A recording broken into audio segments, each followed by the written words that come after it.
in Makkah.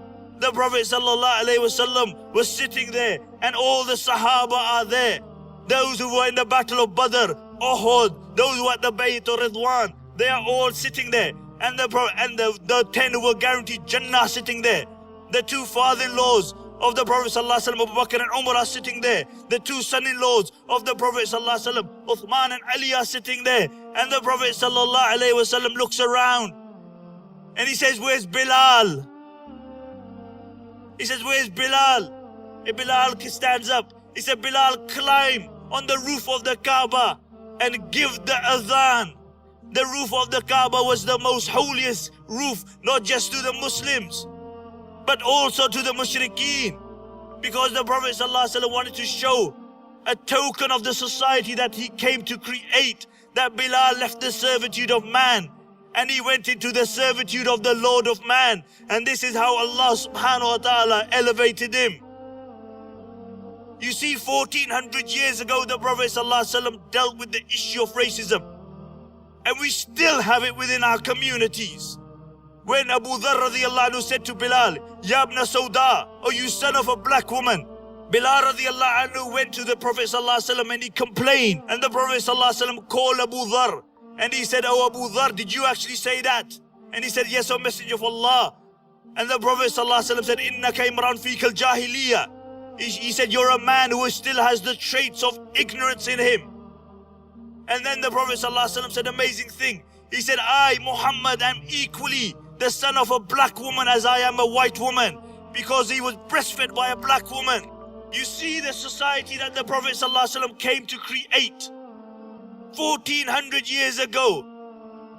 He saw Bilal suffering. How was Bilal elevated? Bilal radiallahu anhu was being tortured and the Prophet ﷺ walked past. And he said to the Sahaba, he said, "Is there anybody who can buy Bilal?" And Abu Bakr radiallahu anhu goes.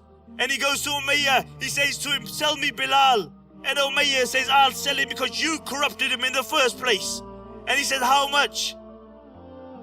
He said, "I'll sell him for 10 gold coins." And Abu Bakr radiallahu anhu goes home and he brings 10 gold coins and he gives it to him. And he takes the 10 gold coins and he begins to laugh. And Abu Bakr radiallahu anhu says, "What's making you laugh?" He said, "I swear by Allah, if you had haggled with me and you had offered me 1 gold coin for Bilal, I would have accepted 1 gold coin."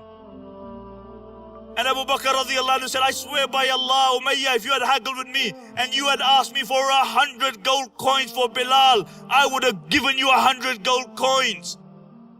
He bought Bilal and then he freed Bilal. And then what would he say? He would say, "Bilal, Sayyiduna Bilal, Bilal is my master." The greatest creation after the Anbiya to walk on the face of this earth, called Bilal his master, he bought him. What would Umar Abdul Khattab say? The second greatest creation to walk on the face of this earth, he would say, "Abu Bakr is our master and he freed our master." Let me make this quite clear. There's many muftis. If I'm wrong, they can rectify me afterwards.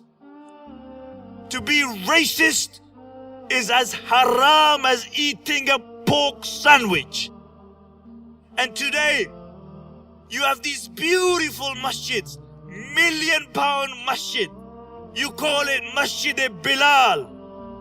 But if Bilal came, you would allow Bilal to become a committee member because he doesn't come from your village or your country. Sorry Bilal. We know the sacrifice that you made. But you know what? You're not from India. And we Indians and we Pakistanis are the chosen people. So we can't make you a committee member 1400 years ago. And you still have the same problem. The Prophet ﷺ said to Abu Dharr, "Abu Dharr, you are a man who has the traits of Jahiliyyah in you. You have the traits of Jahiliyyah in you." And then the Prophet ﷺ said, "Whoever has the traits of Jahiliyyah, he will dwell in the fire of Jahannam." And the Sahaba said, "In Sama wa in Salah." Even if he prays or fasts, the Prophet ﷺ said, "In Sama wa in Salah." Even if he prays or he fasts, he will dwell in the fire of Jahannam.